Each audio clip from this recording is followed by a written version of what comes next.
Bonjour à tous, on va commencer. Bienvenue aux participants de ce second webinaire de Groupon.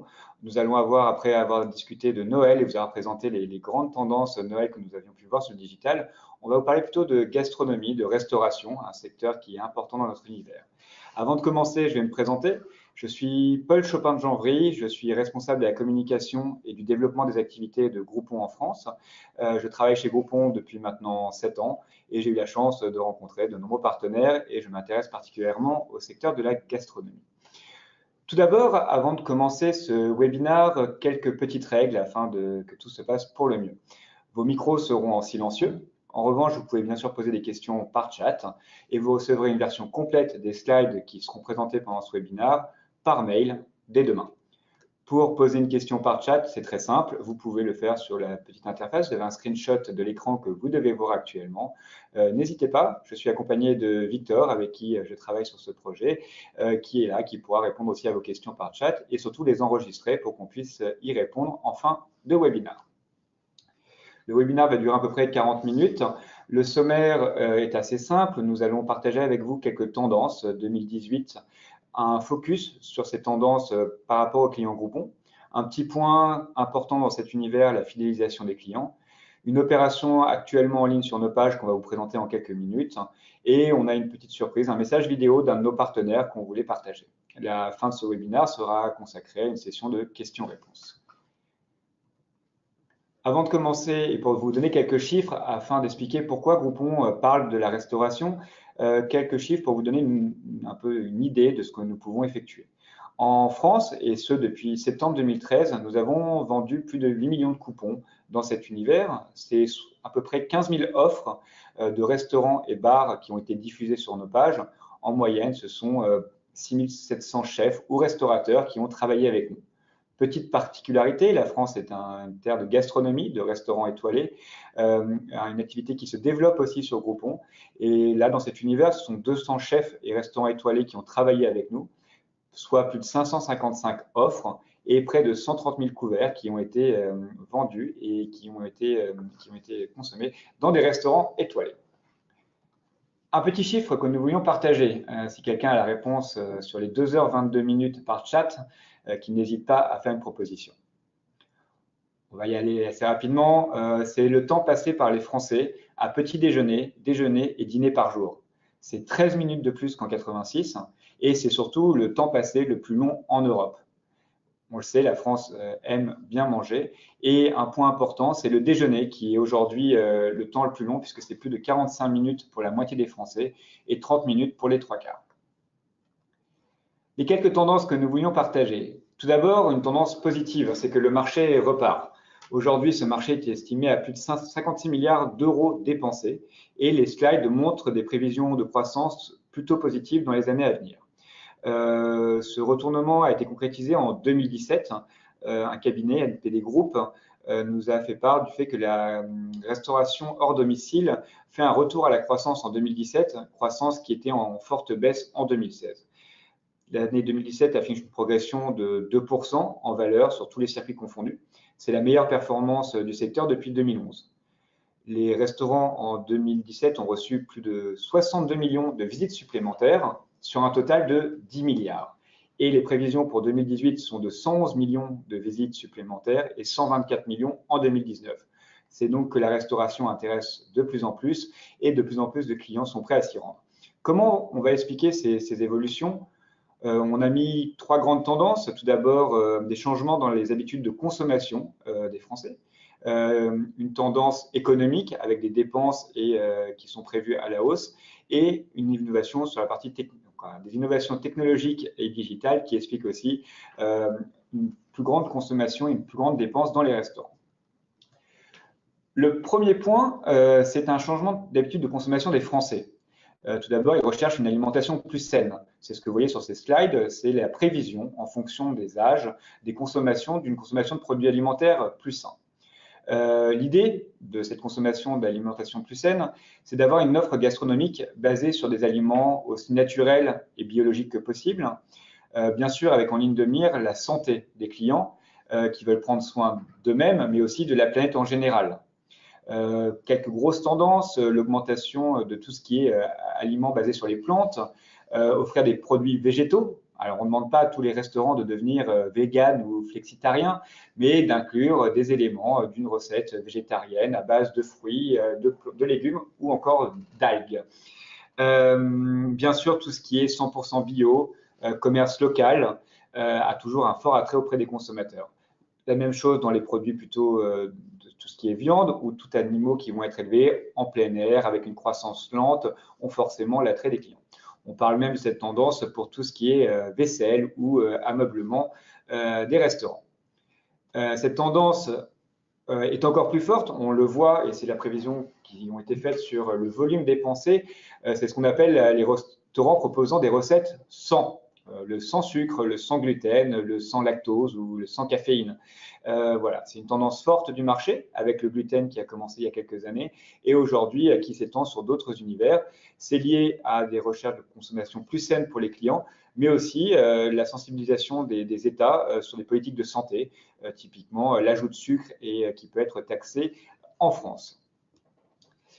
On s'est amusé à faire une petite recherche sur Instagram sur les tendances food du moment.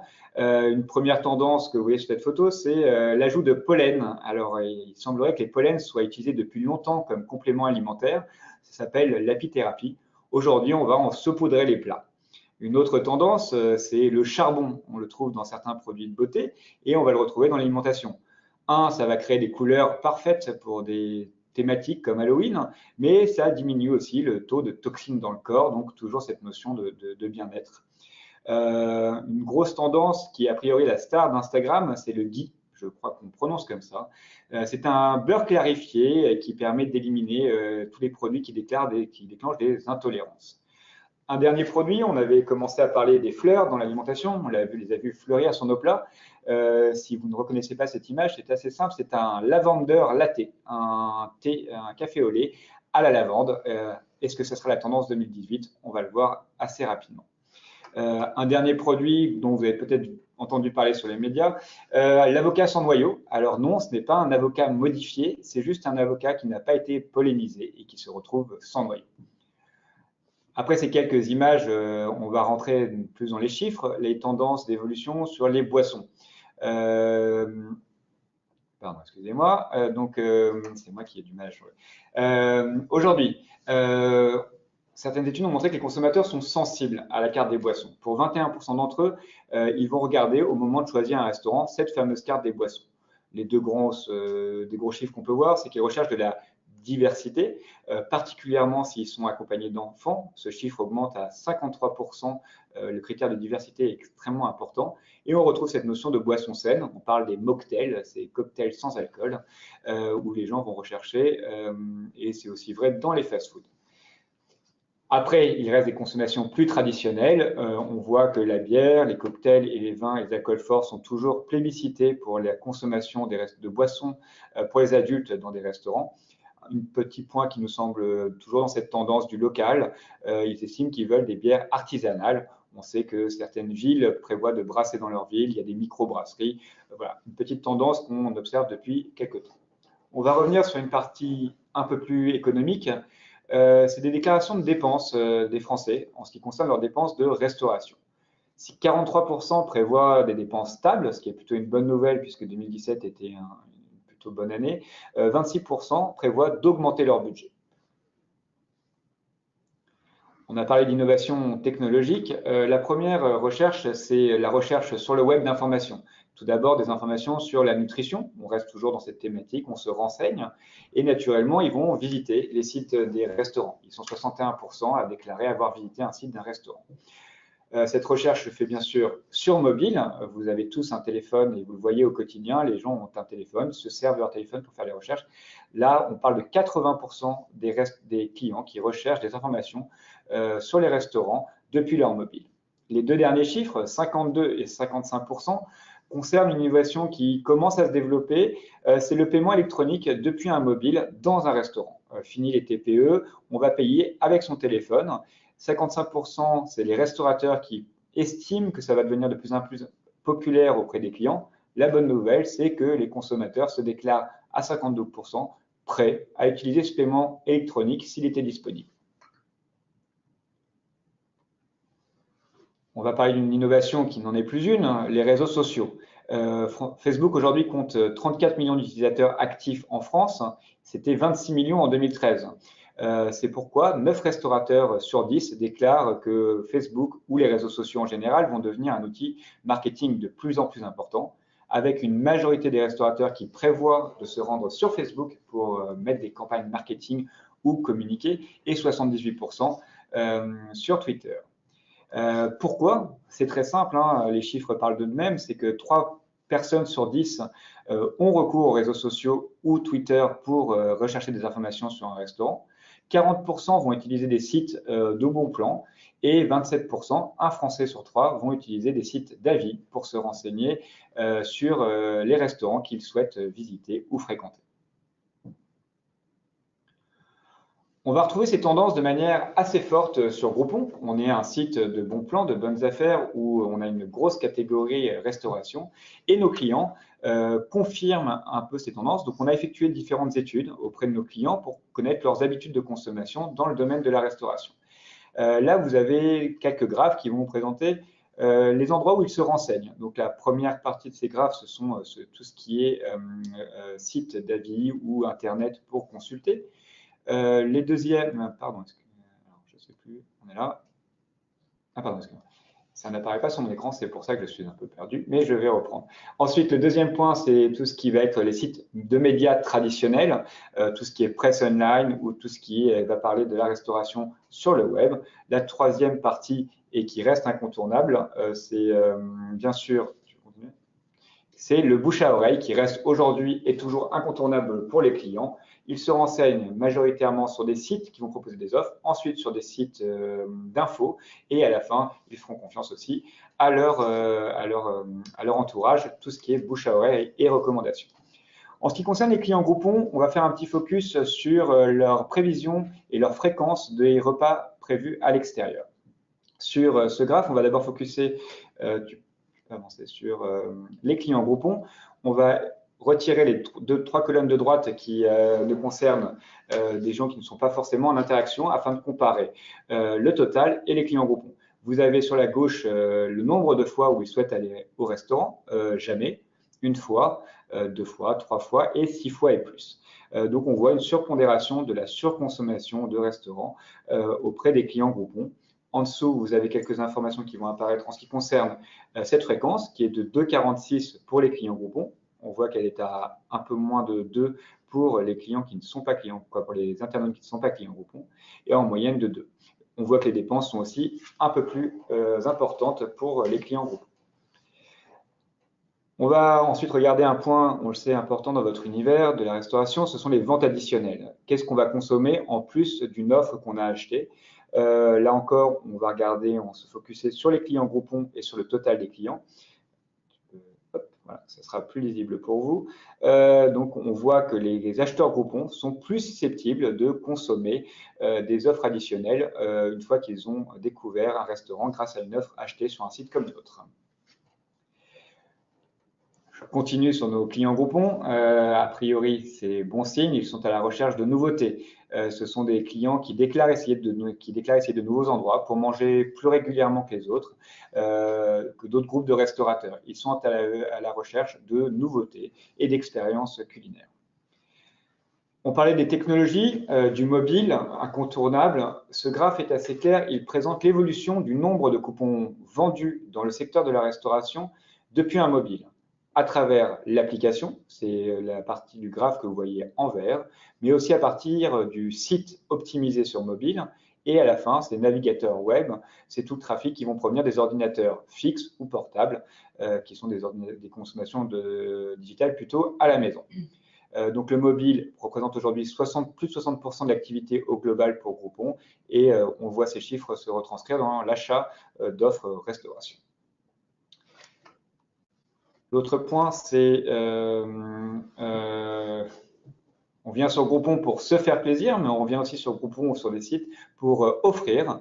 C'est la deuxième catégorie de coupons les plus offerts, c'est-à-dire que les gens vont utiliser une petite fonctionnalité chez nous, c'est j'achète le coupon, mais je me propose de l'offrir à quelqu'un de mon entourage. La restauration est la deuxième catégorie. La première est le secteur historique de Groupon, qui est la beauté et le bien-être, avec 39%. 14%, ce sont toutes les activités de loisirs que nous pouvons avoir sur nos pages. On parle de clients qui découvrent vos établissements à travers la technologie, à travers de nouvelles habitudes de consommation. Ces clients qui les découvrent, on voulait faire un petit point très important. La découverte, la nouveauté, c'est important, mais la fidélisation est un vrai sujet. Aujourd'hui, on le sait, acquérir un nouveau client coûte 7 fois plus cher que de garder un client existant. Il est vraiment important d'avoir cette notion. Un nouveau client qui vient chez vous et qui ne reviendrait pas est un client qui vous coûte assez cher. Le coût d'un client perdu est estimé, selon différentes études, à 243 €. On peut imaginer que c'est tout ce qu'un client ne va pas dépenser chez vous s'il était devenu un client fidèle. D'un autre côté, on voit que la fidélisation, l'augmentation de quelques points, c'était que les clients fidèles ont tendance, et vous l'imaginez bien, à plus facilement tester des nouveautés dans vos établissements et qu'ils vont dépenser plus. Ils sont en confiance, ils connaissent la carte, ils connaissent l'équipe et forcément, si on leur propose des nouveautés ou des ventes additionnelles ou une bonne bouteille de vin, ils vont avoir tendance à dépenser plus. Pour finir un peu ces grands chiffres, une étude montre que l'augmentation de 5% de votre taux de fidélisation peut avoir un impact direct sur les profits de votre restaurant de l'ordre de 25 à 95%. Voilà. Donc c'est extrêmement important, une fois qu'on a mis en place une stratégie d'acquisition de nouveaux clients, d'avoir une réelle stratégie de fidélisation de ces clients pour bénéficier vraiment de l'impact des campagnes que vous pouvez mettre en place. On va partager avec vous cette slide. Alors, on ne va pas rentrer dans le détail de tous ces points. C'est un peu une to-do list basique, pleine de bon sens, que vous devez, j'imagine, appliquer au quotidien.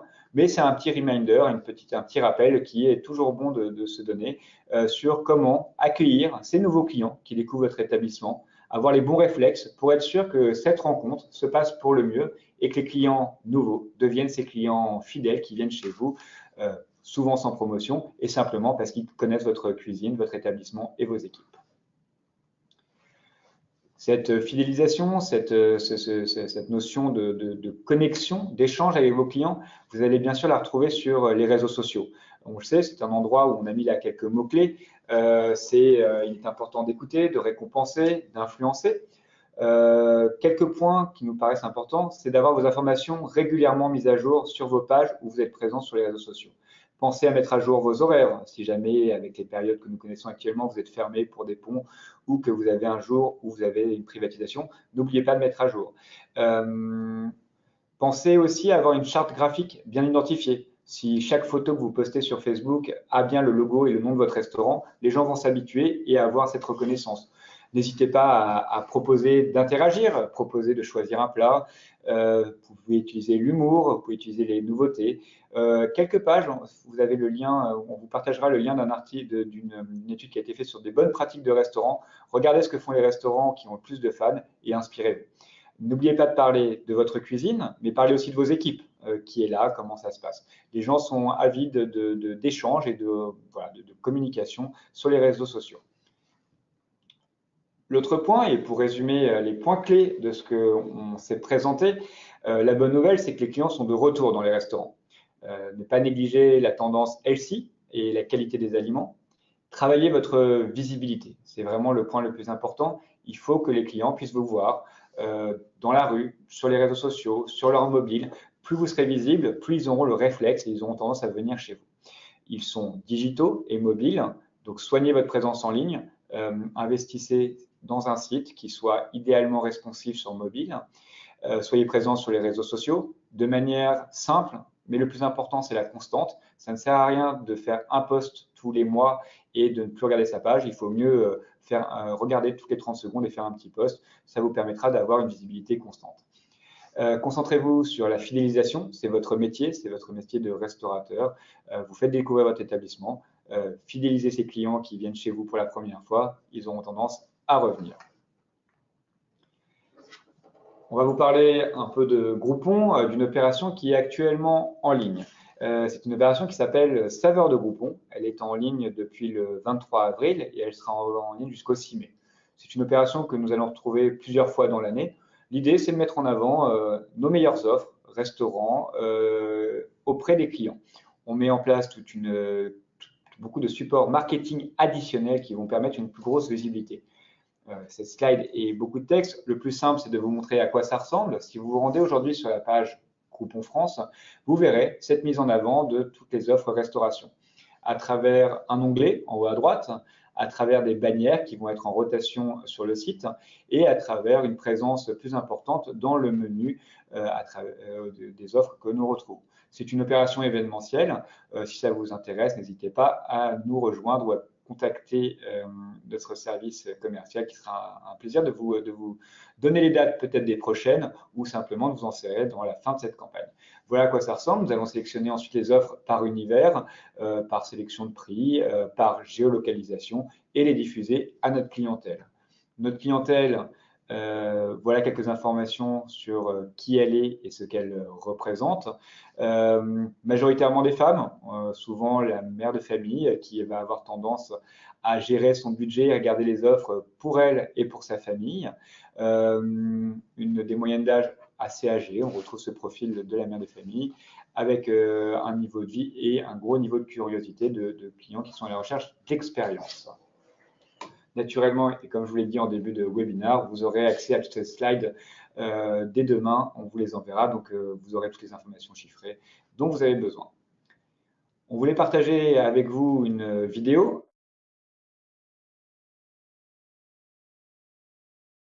C'est très simple, vous m'appelez Guy Savoie, tout simplement.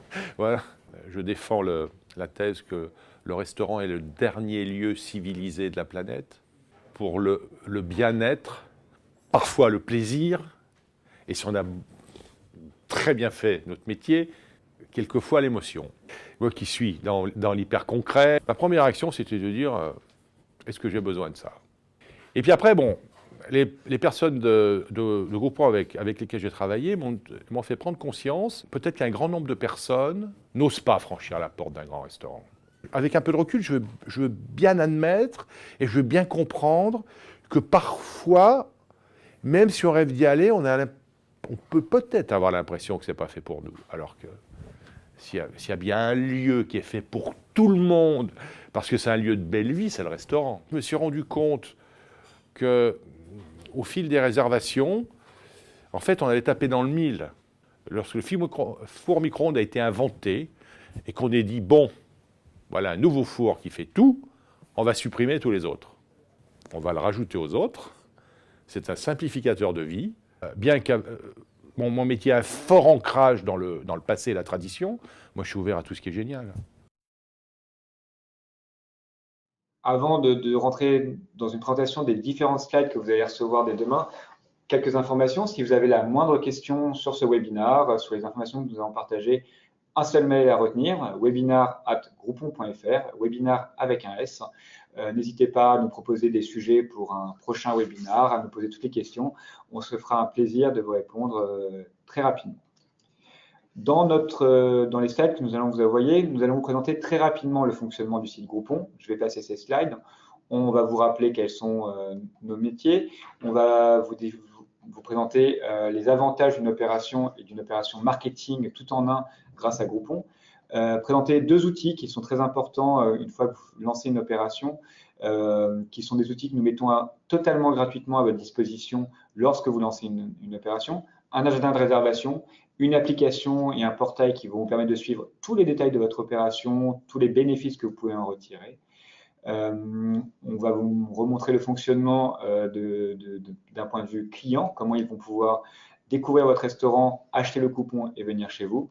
Quelques chiffres qui rappellent la visibilité que nous pouvons vous offrir à travers une opération Groupon et tout simplement le parcours client. En fin de présentation, les sources des différents chiffres que nous vous avons présentés, si vous souhaitez les utiliser dans votre quotidien. Je pense que nous allons réouvrir les micros ou simplement s'il y a des questions par chat.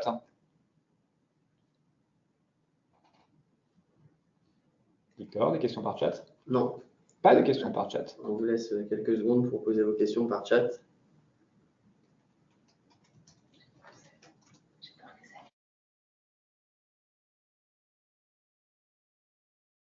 C'est bon signe. En tout cas, nous étions ravis d'animer ce second webinaire. On refera des sessions. N'hésitez pas, une fois de plus, à nous envoyer un mail et à nous poser toutes les questions. S'il n'y a pas plus de questions, nous avons pris 25 minutes, donc plus court que prévu. Mais j'espère que vous avez trouvé ça pertinent. Et n'hésitez pas à nous suivre sur notre page et à nous envoyer des mails si vous avez la moindre question. Nous avons une question d'Ingrid qui nous demande comment faire une opération sur Groupon. Alors, merci Ingrid. C'est très simple. Pour faire une opération sur Groupon, vous pouvez, si vous assistez à ce webinaire, nous envoyer un mail à webinar@groupon.fr. Nous vous mettrons en relation avec des personnes en charge du développement des activités commerciales des restaurateurs, une personne qui connaît à la fois votre région, qui connaît votre univers et qui va réfléchir avec vous à la meilleure construction d'une offre. Réfléchir à la construction d'une offre, c'est se poser la question de l'offre que vous voulez présenter, de la période sur laquelle vous voulez souhaiter acquérir des nouveaux clients. Et on construira avec vous une offre. On se mettra d'accord sur les visuels que vous souhaitez utiliser, la construction de l'offre, et on pourra mettre cette offre en ligne. Le plus simple, c'est de contacter nos responsables commerciaux qui sont à l'écoute et qui connaissent parfaitement le secteur. Nous avons une autre question de Bertrand qui nous demande combien coûte une opération. Alors, les opérations Groupon sont à la performance. C'est très simple, c'est qu'il n'y a aucun frais fixe. C'est-à-dire, avant de diffuser une offre, vous ne payez rien. Vous ne paierez qu'en fonction du nombre de clients qui vont rentrer dans votre établissement, découvrir votre offre. C'est pour ça que c'est très simple. Si jamais on se met d'accord sur une cinquantaine de couverts à vendre sur nos opérations, vous saurez à l'avance, si jamais nous atteignons ce score de 50 couverts vendus, combien de clients vont venir dans votre établissement. Ce qui va permettre de faire un calcul. Et donc, nous prenons une commission sur chaque coupon vendu et utilisé par un client. C'est très important. Si jamais, malheureusement, aucun client n'achète le coupon, on ne sera pas forcément content parce qu'il n'y aura pas de vrai effet Groupon, mais vous n'aurez aucun frais engagé. En revanche, vous aurez bénéficié de la visibilité sur nos pages ou à travers nos newsletters. Clémence qui nous demande comment savoir si je ne vais pas être débordé de clients. Alors, on a parlé de deux outils. On rentre directement dans le vif du sujet. Je vois que vous vous intéressez pas mal aux opérations coupons, c'est très bon signe. Tout d'abord, on se met d'accord sur un nombre de coupons à vendre. Ça, on vous l'a dit. Et on va s'adapter à votre établissement. Si vous avez un taux d'occupation de 80%, on va travailler sur ces 20% supplémentaires. Donc, on va lisser à peu près dans le temps. Et après, on a mis pas mal d'outils en place. Tout d'abord, on a un outil de réservation. C'est-à-dire que les clients vont pouvoir voir les disponibilités. Imaginons que vous avez une grosse réservation qui se déclenche parce qu'un groupe vient dîner chez vous. Vous allez bloquer les tables pour d'autres clients potentiels. Donc, le client Groupon verra que le restaurant est complet et se dira, soit j'achète, si jamais il voulait acheter pour cette date-là, il repoussera son achat. Mais il va connaître les disponibilités. Ce qui vous permet d'avoir une meilleure visibilité et de mieux gérer le flux client. Encore des questions? A priori, on me fait signe à la régie qu'il n'y a plus de questions. Très bien. Je vous remercie à nouveau. Merci Victor pour ton aide et d'avoir répondu et animé le chat. Nous vous envoyons tous les éléments dès demain et je vous souhaite un très bon week-end. Je vous souhaite des ponts de mai qui, je sais, vont être parfois compliqués. Mais n'hésitez pas à nous contacter si vous souhaitez avoir plus de visibilité sur cette période. Merci beaucoup et à très bientôt.